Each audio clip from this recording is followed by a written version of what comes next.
So துபாயில் இருக்க அக்காக்காக ஒரு தேங்க்யூ. உங்கள் ஊரில் நொங்கோட விலை எவ்வளோ வருது அப்படின்னு சொல்லிட்டு சொல்லுங்கள். கத்தாரில் ஒரு நொங்கோட விலை பார்த்தீங்க அப்படின்னா ஃபுல்லாகவுமே வந்து பச்சை மிளகா வெரைட்டியாக வச்சுருக்காங்க. பஜ்ஜி மிளகா, கொடை மிளகா, ஹோல்சேல் மார்க்கெட், ரீட்டைல் மார்க்கெட் அப்படின்னு சொல்லிட்டு நம்ம ரீட்டைலாக கூட வாங்கிக்கலாம். அவ்வளோ மக்கள் ஷாப்பிங் பண்ணியிருந்தாங்க. தக்காளி வந்து கிலோ 2 ரியால் தாங்க போட்டுரு.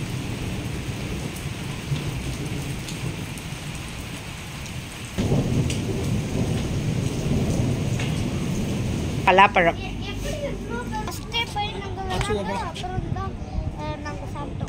சூப்பர். Vishagan Mom's Lifestyle.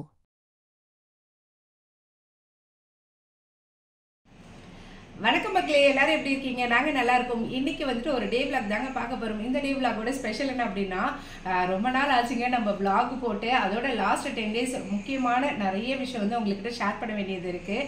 நாங்கள் நிறைய பிளேஸ் வந்து போயிருந்தோம். ஸோ அந்த இடத்துல இதெல்லாம் வந்து இம்பார்ட்டண்ட்டாக இருக்கோ அதெல்லாம் உங்ககிட்ட ஷேர் பண்ணலாம் அப்படின்னு சொல்லிட்டு, அதோட நீங்கள் கேட்ட home tour, apartment tour, garden tour அப்படின்னு சொல்லிட்டு ஃபுல்லாக நம்ம டூராக போட்டு அதுக்கப்புறம் கோல்டு கலெக்ஷன் எல்லாமே போட்டிருக்கோம். பார்க்காதவங்க பார்த்துக்கோங்க. ஸோ ஓகே, வாங்க வீடியோக்குள்ளே போகலாம். வீடியோக்குள்ளே போகிறதுக்கு முன்னாடி நீங்கள் என்னோட சேனலில் முதல் தடவை பார்க்குறீங்க, இந்த வீடியோ உங்களுக்கு பிடிச்சிருக்க அப்படின்னா மறக்காமல் நம்ம சேனலை சப்ஸ்கிரைப் பண்ணிக்கோங்க. Okay bye. இல்லை வாங்க வீடியோக்குள்ளார போகலாம். ஓகே, இப்போ வந்து நம்ம ஜீவிதா வீட்டுக்கு வந்து வந்திருக்கோங்க. என்ன பண்ண போகிறோம் அப்படின்னா, ஜிஞ்சர் கார்லிக் பேஸ்ட் வந்து அவள் அரைக்க போகிறா. என்னென்ன டிப்ஸ் எல்லாம் ஃபாலோ பண்ணி அரைக்கிறா அப்படின்றத வந்துட்டு நான் உங்களுக்கு சொல்கிறேன். ஏன்னா எப்பயுமே அவளோட ஜிஞ்சர் கார்லிக் பேஸ்ட்டில் வந்துட்டு நல்ல சூப்பராக அப்படியே க்ரீமியாக நல்லாயிருக்கும். நான் கேட்டுக்கிட்டே இருப்பேன். சரி, இது ஒரு தடவைக்கே எனக்கு தெரிஞ்சிருச்சு எப்படின்னு சொல்லிட்டு உங்கள்கிட்ட சொல்லணும், வீடியோவில் ஷேர் பண்ணணும்னு நினச்சேன். ஸோ இப்போ வந்து நான் வீடியோ எடுத்து காமிக்கிறேன் எப்படிலாம் டிப்ஸ் ஃபாலோ பண்ணிவிட்டு ஜிஞ்சர் கார்லிக் பேஸ்ட் அரைக்கிறோம் அப்படின்னு சொல்லிட்டேன். இந்த பேஸ்ட்டுக்கு வந்துட்டு ஃபஸ்ட்டு டிப் என்ன அப்படின்னா, இஞ்சி 1 பங்கு இருக்கணும் அப்படின்னா 2 பங்கு வந்துட்டு பூண்டு இருக்கணும். ஸோ இந்த மாதிரி ரேஷியோவில் வந்துட்டு நீங்கள் வந்து எடுத்துக்கோங்க. அதுக்கடுத்து நாங்கள் எப்படி இஞ்சி பூண்டு பேஸ்ட் வந்து அரைக்கிறோம் அப்படின்னு சொல்லிட்டு சொல்கிறேன். இது எவ்வளோ நாள் இப்போ கெடாமல் இருக்கும்? 1 month இருக்குமா? 1 month கிட்டே இருக்குங்க. ஃபஸ்ட்டு பூண்டு சேர்த்துக்கலாம். நான் வந்து இவ்வளோ இஞ்சி பூண்டு பேஸ்ட் வந்துட்டு எனக்குலாம் செலவாகாதுங்க. ஜீவிதா தான் வந்துட்டு எப்பயுமே இது மாதிரி அரைச்சி வச்சுப்பா. நான் ஒரு தடவை சொல்லிகிட்டு இருப்பேன். ஆனால் அவர் அரைக்கிறது வந்துட்டு நல்லா தண்ணி விடாமல் நல்லாயிருக்கும். அதனால் சொல்லிகிட்டு இருப்பேன் ஒரு தடவைக்கு வீடியோ எடுக்கணும் அப்படின்னு சொல்லிட்டு. ஸோ இன்றைக்கி தான் அதுக்கான டைம் வந்திருக்கு. கொஞ்சமாக எண்ணெய் ஊற்றிக்கலாம். ஓகே, சன்ஃப்ளவர் ஆயில் தான். இதுக்கு வந்துட்டு தண்ணி ஊற்றி அரைக்கக்கூடாதுல்ல? தண்ணிலாம் ஊற்ற வேண்டாம். ஏன்னா கெட்டு போயிடும்ல, அதனால் எண்ணெய் ஊற்றிட்டு உப்பு கொஞ்சம். ஓகே, உப்பு போட்டால் இன்னும் நமக்கு கெடாமல் இருக்கும், லாங் லைஃப் வருங்க. அதுக்காக தான் இது பண்ணுறது. ஒரு ஸ்பூன் உப்பு. ஓகே, வீட்டில் பெருசாக இஞ்சி பூண்டு பேஸ்ட் இதெல்லாம் பண்ண மாட்டோங்க. ஏன்னா வந்து இவங்களுக்கு மசாலா ஃப்ளேவர்லாம் அந்தளவுக்கு சாப்பிட மாட்டாங்க, அதனால் பண்ணுறது கிடையாது. ஸோ எனக்கு ஜீவிதா பண்ணுறா. ஸோ எப்படி இருக்குன்னு பார்ப்போம். இஞ்சி பூண்டு பேஸ்ட் வந்துட்டு சூப்பராக ரெடி ஆயிடுச்சுங்க. எப்படி இருக்குன்னு பாருங்கள். எப்படிமா இருக்குது? ஐஸ்கிரீம் மாதிரி இருக்குது. அப்படியே சாப்பிட்லாமா? வாயில் காரம் அவ்வளோதான் பிச்சுக்கும். எவ்வளோ ஸ்மூத்தாக நல்லா ரெடி ஆகிடுச்சு பாருங்கள். நீங்களும் இந்த மாதிரி வந்து இஞ்சி பூண்டு பேஸ்ட் வந்து ரெடி பண்ணி பாருங்கள். இது வந்து 1 month வரைக்கும் கேட்டு போகாதுங்க. நல்லா ஏர்டைட் கண்டெய்னரில் போட்டு வச்சிட்டிங்கன்னா சூப்பராக இருக்கும். எவ்வளோ சூப்பராக இருக்கு பாருங்கள். நல்ல ஒரு க்ரீமி கன்சிஸ்டன்சிக்கு இருக்குது. இந்த ஜிஞ்சர் கார்லிக் பேஸ்ட்டில் ஏன்பா நீ வந்து தண்ணி ஊற்றலை, ஆயில் ஊற்றிருக்க? அது தண்ணி ஊற்றி அரைச்சோன்னா இது ஏன்னு தெரில, இங்கே வாங்குற இஞ்சி பூண்டில் வந்து ஒரு பச்சை கலர்ல ஆயிடுது. இன்னைக்கு அரைச்சு வச்சோம்னா மறுநாள் காலைல பார்க்கும்போது அப்படியே கிரீன் கலர்ல மாறிடுது. அது இப்போ நம்ம எண்ணெயும் சால்ட்டை போட்டு அரைச்சோம்னா இதே கலர்ல உங்களுக்கு 1 மாசம் வரைக்கும் அப்படியே இருக்கும். ஓகே, கிரீன் கலர்ல ஆகாது. தண்ணி கொஞ்சம் கூட ஊற்றலைங்க, ஃபுல்லாமே ஆயில் மட்டும் தான் ஊற்றுனாங்க. ஆயில் கூட நிறைய கிடையாது, ஒரு 2 ஸ்பூன், ஒரு 2 ஸ்பூன் அவ்வளோதான் ஆயில். உங்கள்கிட்ட காமிச்சோம் இல்லையா, அந்த ஆயில் தான் ஊற்றணும். அதுக்கப்புறம் எக்ஸ்ட்ரா ஊற்றவே இல்லை. பாருங்கள், இந்த அளவுக்கு ஜிஞ்சர் கார்லிக் பேஸ்ட் வந்துட்டு கிடச்சிருச்சு. நீங்களும் இந்த டிப்ஸ் எல்லாம் ஃபாலோ பண்ணுங்க. ஜீவிதாக்கு வந்துட்டு அவங்க அக்கா வந்து சொல்லி கொடுத்தாங்களா இந்த டிப்ஸ். தண்ணி ஊத்தாம இது மாதிரி ஆயில் ஊற்றி அரைச்சோன்னா நல்லா இருக்கும் அப்படின்னு சொல்லிட்டு. அந்த அக்கா துபாயில இருக்காங்க. துபாயில இருக்காங்களா? ஸோ துபாயில இருக்க அக்காக்காக ஒரு தேங்க்யூ. அவங்க சொல்லி நம்ம இன்னைக்கு சேனல்லையும் போட்டாச்சு. நல்லா சூப்பராக வந்திருக்குங்க. இருக்கிற வெயில சில் அவுட் பண்ணலாம் அப்படின்னு சொல்லிட்டு நொங்கு வந்து வாங்கிட்டு வந்தாருங்க. இந்த நொங்கோட ரேட் எவ்வளோ வருது அப்படின்னா, இது வந்து ஒரு பாக்ஸு, இந்த 4 நொங்கு சேர்ந்தது. இதோட ரேட் பார்த்திங்க அப்படின்னா 8 ரியால் வருது. ஸ்ரீலங்காலேருந்து வருது இந்த நொங்கு. ஆனால் நல்லா எலசாக இருந்தது. கத்தாரில் இந்த மாதிரி எலசாக நொங்கு கிடைக்கிறதே பெரிய விஷயம். அதனால் பார்த்த உடனே அவர் வாங்கிட்டு வந்துட்டார். ஓகே தான், நல்லா சூப்பராக இருக்குது, ஃப்ரெஷ்ஷாக தான் இருக்குது. நல்ல வெயிலுக்கு சாப்பிட்லாம். உங்கள் ஊரில் நொங்கோட விலை எவ்வளோ வருது அப்படின்னு சொல்லிட்டு சொல்லுங்கள். கத்தாரில் ஒரு நொங்கோட விலை பார்த்திங்க அப்படின்னா 45 ரூபா வருது. இந்த நொங்கை வச்சு நாங்கள் என்ன பண்ணோம் அப்படின்னா நல்லா ஃப்ரெஷ்ஷாக ஒரு 3 நொங்கு கிட்ட சாப்பிட்டோங்க. 2 பேக்கெட்டை வாங்கிட்டு வந்தார். அதுக்கடுத்து மீதி இருக்கிற 5 நொங்கை வந்து ஜூஸ் போட்டாச்சு. இந்த ஜூஸ் எப்படி போடணும் அப்படின்னா பால், சுகரு இது ரெண்டுத்தையும் கொஞ்சம் மிக்சியில் நல்லா ரிவர்ஸில் நல்லா அடிச்சுட்டு அதுக்கப்புறம் நொங்கு உரிச்சதை வந்து போட்டுக்கணும். அவ்வளோதான். அதை வந்து ரிவர்ஸில் ஒரு ரவுண்டு. அவ்வளோதான், நம்ம நொங்கு ஜூஸ் ரெடி ஆகிடுச்சி. இப்போ நாங்கள் குடிக்க போகிறோம். நம்ம எங்கே போகிறோம் அப்படின்னா ஹோல்சேல் மார்க்கெட் தாங்க. அல்சாலியாவில் இருக்க ஹோல்சேல் மார்க்கெட் தான். இந்த ஹோல்சேல் மார்க்கெட் வந்துட்டு நிறைய ஷாப் இருக்குது. நியர்பை 250 ஷாப் கிட்டே இருக்கான். ஸோ உள்ளார போயிட்டு பார்ப்போம் எப்படிலாம் இருக்குது அப்படின்னு சொல்லிட்டு. நாங்கள் இது வரைக்கும் பார்த்ததே இல்லைங்க, இதுதான் ஃபர்ஸ்ட் டைம். போய் பார்ப்போம். ஷாப்பில் ஃபுல்லாகவுமே வந்து பச்சை மிளகா வெரைட்டியாக வச்சுருக்காங்கங்க. பஜ்ஜி மிளகா, கொடை மிளகா, பச்சை மிளகாலே நிறைய வெரைட்டிஸ், குக்கும்பர் எல்லாமே வச்சுருக்காங்க. நாங்கள் அப்படியே ஒன்றா ரேட் எவ்வளோ அப்படின்னு சொல்லிட்டு கேட்குறோம். தக்காளி வந்து கிலோ வந்து 2 ரியால் சொன்னாங்க. இந்த இதில் ஏன்னா எல்லாமே வந்துட்டு பாக்ஸாக எடுக்கணும் அப்படின்னு சொன்னாங்க. மாம்பழம் பார்த்து வச்சுருக்கோம். ஷாப்பில் வந்து மேங்கோ வந்து ஹோல்சேலாக விற்கிறாங்க. ஸோ அதனால் மாம்பழம் வந்து பார்த்து வச்சுருக்கோம். மாம்பழ கடையை வந்து கிராஸ் பண்ணுறப்பே வந்து செம்மையாக வாசனை அடிக்குதுங்க. சூப்பராக இருந்துச்சு. என்ன வெரைட்டி? அது அல்ஃபோன்ஸா. ஓகே, இது இமாமோடது. இமாம் பசாதி. ஆமா, திஸ் ஒன் செந்தூரா மாம்பழம். நாங்கள் வந்துட்டு அது தாங்க பார்த்துருக்கோம். அல்ஃபோன்ஸா மேங்கோ வந்துட்டு வாங்கலாம் அப்படின்னு சொல்லிட்டு நம்மளுக்கு சாம்பிளுக்கு வந்துட்டு மேங்கோ கட் பண்ணி கொடுக்குறாங்க தானே. நல்ல ஸ்மெல்லுங்க, சூப்பராக இருக்குது. வாசனையே நல்லா இருந்துச்சு இல்லைப்பா? எப்படி சூப்பராக கட் பண்ணி கொடுத்துருக்காங்க பாருங்களேன். நல்லா இருக்காண்ணா? ஆளுக்கு ஒன்றா எடுத்து சாப்பிடுங்க. மாம்பழ பாக்ஸ் வீட்டுக்கு எடுத்துகிட்டு வரதுக்குள்ளார அச்சுக்கு ஒரே அவசரம். அவளுக்கு வந்து மேங்கோனா ரொம்ப பிடிக்கும். அதனால டான்ஸ் ஆடிக்கிட்டு இருக்கா. இப்போ எனக்கு மேங்கோ கொடுத்தே ஆகணும் அப்படின்ட்டு. எப்படி இருக்கு? நல்லா இருக்கா?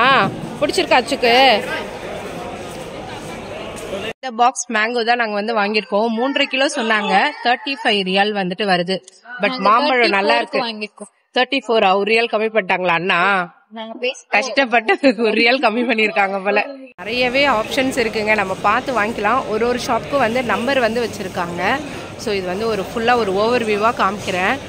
ஹோல்சேல் மார்க்கெட், ரீட்டைல் மார்க்கெட் அப்படின்னு சொல்லிட்டு நம்ம ரீட்டைலாக கூட வாங்கிக்கலாம். ஹோல்சேலில் தான் வாங்கணும்னு இல்லை, நிறைய பேர் வந்து வாங்கிட்டு போகிறாங்க. நானும் இது ரொம்ப நாளாக வரணும்னு நினச்சது. இன்றைக்கி தான் வந்து நான் பார்க்குறேன் இந்த ஹோல்சேல் மார்க்கெட். இது எவ்வளோ ஷாப்ஸ் இருக்கு பாருங்க. நாங்கள் வந்து மாம்பழம் மட்டும் தாங்க வாங்கியிருந்தோம். ஏன்னா செம்ம டேஸ்ட்டாக இருந்தது, ரொம்ப பிடிச்சிருந்தது. குட்டீஸ் வந்து அவ்வளோ லைக் பண்ணி சாப்பிட்டாங்க. நாங்கள் இங்கே வெளியில் மாலில் வாங்குறப்ப கூட அந்தளவுக்கு எங்களுக்கு இந்த டேஸ்ட் வந்து ஃபீல் ஆகலை. 3.5 kg கிட்ட வரும் அப்படின்னு சொல்லிட்டு சொன்னாங்க. 34 ரியால் போட்டுக்கிட்டாங்க மாம்பழம். நாங்கள் இதனால் மீதி எதுவும் வாங்கலை அப்படின்னா இங்கே வந்து ரொம்ப பல்காக வாங்கினாதாங்க ரேட் வந்து நல்லா உங்களுக்கு சீப்பாக கிடைக்கும். ஒரு 5லேருந்து 6 ஃபேமிலியாவது ஷேர் பண்ண தான் வந்துட்டு நம்மளுக்கு கொஞ்சம் ரேட் வந்து கம்மியாக கிடைக்கும். நாங்கள் வந்து ஒரு 3 ஃப்ரெண்ட்ஸ் தான் போயிருந்தோம். ஸோ அதனால் வேண்டாம் அப்படின்னு சொல்லிட்டு நாங்கள் வாங்கலை. மற்றபடி நீங்கள் வந்துட்டு நிறைய ஃப்ரெண்ட்ஸ் எல்லாம் சேர்ந்து போனீங்க அப்படின்னா ரொம்பவே சீப்பாக கிடைக்கும். நிறைய பேர் வந்து அவங்க சூப்பர் மார்க்கெட்ஸ்க்கு, சின்ன சின்ன ஷாப்ஸ்க்கு எல்லாமே வந்துட்டு இங்கே வந்து தான் வாங்கியிருந்தாங்க. அவ்வளோ மக்கள் ஷாப்பிங் பண்ணியிருந்தாங்க. தக்காளி வந்து கிலோ 2 ரியால் தாங்க போட்டிருந்தாங்க. அதுக்கப்புறம் தர்பூசணி வந்து கிலோ 2 ரியால் தான். எங்கள் வீட்டுக்கிட்டே ஒரு சூப்பர் மார்க்கெட் இருக்குன்னு சொன்னேன் இல்லையா, அங்கேயும் இதே ரேட்டு தான். அதனால் நாங்கள் வந்து வாங்கலை. ஸோ அப்போதைக்கு தேவையானப்போ வாங்கிக்கலாம் அப்படின்னு சொல்லிட்டு. ரீட்டெயிலாக வாங்கினோன்னா அந்தளவுக்கு கம்மியாக தெரியலைங்க. ஹோல்சேலாக வாங்கினோன்னா ரொம்ப சீப்பாக இருக்கும் அப்படின்னு சொல்லிட்டு சொன்னாங்க. நாங்கள் போனப்போ டைமும் பார்த்திங்கன்னா நைட் 8 o'clock. ஸோ அந்த சைடில் ஒரு சில ஷாப் எல்லாம் க்ளோஸ் பண்ணிட்டாங்க. பட் நிறைய ஷாப் வந்து ஓப்பனில் இருந்து நீங்கள் போகிறதா இருந்தால் முன்னாடியே பிளான் பண்ணி போங்க டே டைமில். இங்கே ட்ராலியை பார்த்திங்கன்னா கொஞ்சம் நல்ல வித்தியாசமாக வச்சுருந்தாங்க. ஏன்னா இங்கே மூட்டெல்லாம் வைக்கிற மாதிரி ஒரு இடம் வச்சுருந்தாங்க. மேலே வந்து ட்ரேஸ் வைக்கிற மாதிரி வச்சுருந்தாங்க. இந்த ட்ராலியுமே கொஞ்சம் நல்லா வித்தியாசமாக இருந்தது. குட்டி சைதில் உட்கார வச்சு அவங்க கொஞ்சம் நல்லா ஃபன் பண்ணிகிட்டு இருந்தாங்க. இப்போ வந்து நம்ம எங்கே போகிறோம் அப்படின்னா திரு சூப்பர் மார்க்கெட்டுக்கு தாங்க. துவரம்பருப்பு வந்து தீர்ந்துருச்சு. அப்படியே வாங்கிட்டு ஸ்நாக்ஸ் வாங்கிட்டு வரலாம் அப்படின்னு சொல்லிட்டு திரு சூப்பர் மார்க்கெட்டுக்கு வந்து வந்தாச்சு. நீ என்ன எடுத்திருக்க? பால்கோவாவா? நம்ம ஊர் பால்கோவா வந்து வந்திருக்கு. ஆமாம், அவருக்கு ஸ்நாக்ஸ் வந்து என்ன செலக்ட் பண்ணுறதுனே தெரியல. அதனால் எனக்கு ஸ்வீட் வேணும்ன்ட்டு பால்கோவாவுக்கு வந்துட்டாங்க. வச்சுக்கோங்க. அது ரொம்ப காரம்டா. அது வேறு ஏதோ ஒரு சிப்ஸ் எடுத்து வச்சிட்ருக்காங்க, செம்ம காரமாக இருக்கும். நம்ம வாங்க வந்தது வந்து இந்த உதயம் பருப்பு தாங்க. ஸோ உதயம் பருப்பு வந்து எடுத்துக்கலாம். பிடித்தாங்க. இன்னும் 1 கிலோ உதயம் பருப்பு. ஆமாம் ஆமாம். என்னடா பண்ணுற? என்னன்னு தெரியுமா? அது அது பேர் பலாப்பழம், ஜாக் ஃப்ரூட் சொல்லுவாங்களே அது. அச்சோ அது பேர் என்ன? பலாப்பழம். நல்ல பெருசாக இருக்குங்க. நாளைக்கு கட் பண்ணுவாங்களாம். கிலோ வந்து 15 ரியால் சொன்னாங்க. இது சூப்பர் மார்க்கெட்டில் வந்துட்டு பருப்பு பால்கோவா எல்லாம் வாங்கிட்டு பில்லை போட்டு வந்தாச்சுங்க. இப்போ நம்ம எங்கே போகிறோம் அப்படின்னா ஆஸ் யூஷுவல் நம்மளோட பாவர்ஜி தான் பிரியாணி சாப்பிடணும் அப்படி சொல்லிட்டு குட்டீஸ் ஆசைப்பட்டாங்க. நாங்கள் வந்து பட்டர் ரோட்டி வந்து சாப்பிட போகிறோம். நீயுமா? சரி சாப்பிடலாமா? குட்டீஸ் எல்லாம் சாப்பிட்டோங்க, பிரியாணி சாப்பிட்டோம். இப்போ வந்து பில் பே பண்ணிட்டு கிளம்ப வேண்டியது தான். ஹோட்டலுக்கு வந்துட்டு வெளியிலே நம்மளுக்கு டைனிங்லாம் இருக்குங்க. அந்த சைடு தான் நாங்கள் வந்து சாப்பிட்டோம். பக்கத்துலேயே வந்துட்டு ப்ளே ஏரியா எல்லாமே இருக்குது. ஸோ ப்ளே ஏரியாவோடு சேர்ந்த ரெஸ்டாரண்ட் வேணால் நீங்கள் வந்து இது செலக்ட் பண்ணிக்கலாம். பாவர்ஜி ரெஸ்டாரண்ட். என்னம்மா? சூப்பர். பில் பே பண்ணியாச்சா? சகன் குட்டிக்கு ஷூ வேணும் அப்படி சொல்லி கேட்டாங்க. அதனால சரின்னு சொல்லிட்டு ஷூ எக்ஸ்பிரஸ் போயிட்டு வாங்கிட்டு வந்து கொடுத்தாச்சு. இதோட ஷாப்பிங் எல்லாம் முடிஞ்சிச்சுங்க. அடுத்து வீட்டுக்கு கிளம்ப வேண்டியது தான். இந்த பிளேஸோட பேர் என்ன அப்படின்னு பார்த்தீங்கன்னா பர்வா வில்லேஜ் அப்படின்னு சொல்லிட்டு சொல்லுவாங்க. ஸோ இங்கே தான் நம்ம எல்லாம் ஷாப்பிங் எல்லாம் பண்ணது.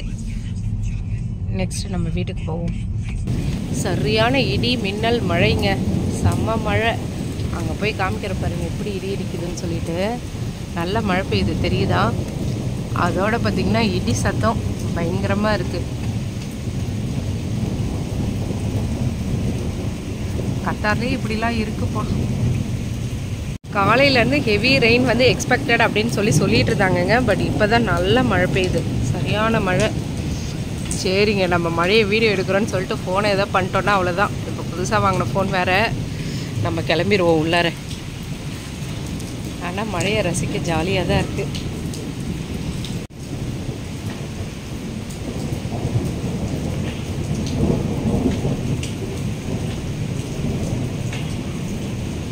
எப்படி இடி இடித்து மழை பெய்யுது பாருங்கள். நல்லா தூருது, சரியான மழை. ஆக்சுவலாக மார்னிங்லேருந்தே மழை பெய்யும்னு சொல்லிட்டு இருந்தாங்க. நாங்களும் எப்படா மழை வரும் ஃபுல்லாக யோசிச்சுட்டே இருந்தாங்க. கடைசியில் இப்போ தான் நம்ம மழை சார் வந்து வந்திருக்காங்க. அச்சு என்ன பண்ணுது? அச்சு என்ன ஆகுது வெளியில்? மழை தூருதா?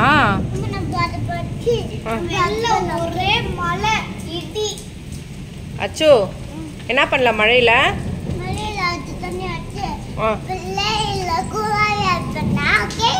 அப்படியே ஒரு வாக் போயிட்டு வரணும்னு சொல்லிட்டு ஆசை தாங்க. அதுக்கு அடுத்து நம்ம படுத்துக்கிட்டோன்னா அப்போ தான் இருக்குது நம்ம ஆசை எல்லாமே. அதை விட இதுவாயிரும். நல்ல இடி. கத்தாரில் இந்த மாதிரி மழையெல்லாம் பார்த்துருக்கீங்களா அப்படி சொல்லிட்டு சொல்லுங்கள். இப்போ ரீசண்டாக தான் ரொம்ப மழை பெய்கிற மாதிரி இருக்குது. எனக்கே இந்த அளவுக்குலாம் மழை பெய்யாது. கொஞ்சம் வருஷமாக தாங்க இது மாதிரி ரொம்ப அடமழை மாதிரி பெய்யுது. ஒரு 2-3 நாள் வந்து வருது. பட் இன்றைக்கி வந்து மழை இருக்குன்ட்டு வெதர் ரிப்போர்ட்டில் வந்துருச்சு. இருந்தாலுமே நம்ம இன்றைக்கி வெளியில் போயிட்டு செஞ்சுட்டு எல்லாம் இது பண்ணிட்டு தான் இருந்தோம். நாங்களும் எங்கேயா மழையில் மாட்டிப்போமோன்னு நினச்சோம். நல்ல வேலை மழைலாம் இல்லை. இந்த டைமுக்கு மழை பெய்யுது. எல்லோரும் வீட்டுக்கு வந்தாச்சு சேஃபாக.